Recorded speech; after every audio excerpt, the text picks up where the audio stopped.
Okay.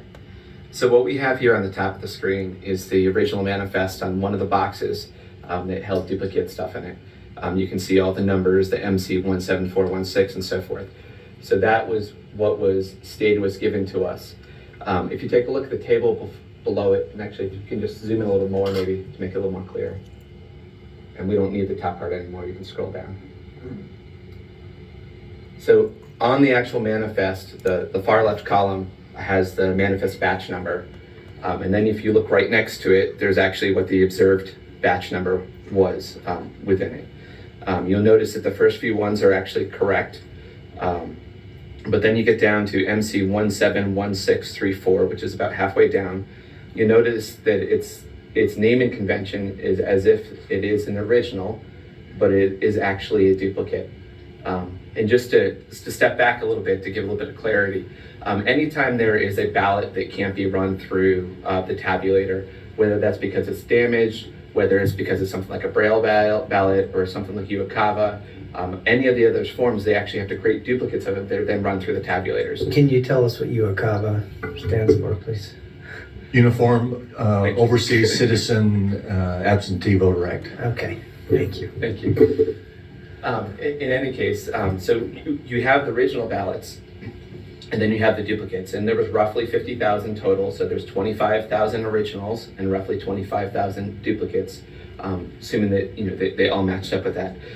So in order to make sure that things are not double counted and things are attributed properly, it's very important to be able to match them up. In fact, this is why there's statute that says there's supposed to be a serial number on the original that you can match up with the serial number on the actual duplicate. So you know one for one that they were counted properly, and from an audit standpoint, we want to make sure that the original is exactly the same as the duplicate. So it's important to us to make sure that we can match those. So when we receive a manifest that states that stuffs were originals, when we actually start looking through them, we realize that they're duplicates. It creates things that are a lot more complicated and difficult for us. So that these are some of the examples in here. You'll see that there's a whole bunch of things that were wrong where we were stated. There's several things on there that were not listed on the manifest that were actually in the box. There's one of them that was actually on the box that wasn't really in the observed, that was on the manifest that wasn't actually found in the box.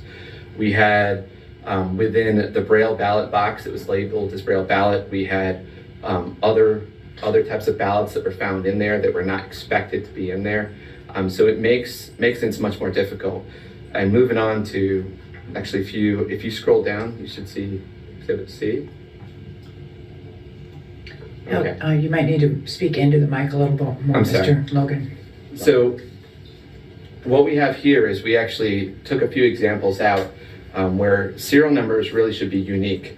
There should be one original ballot with a serial number and one ballot which is the duplicate of it with the same serial number.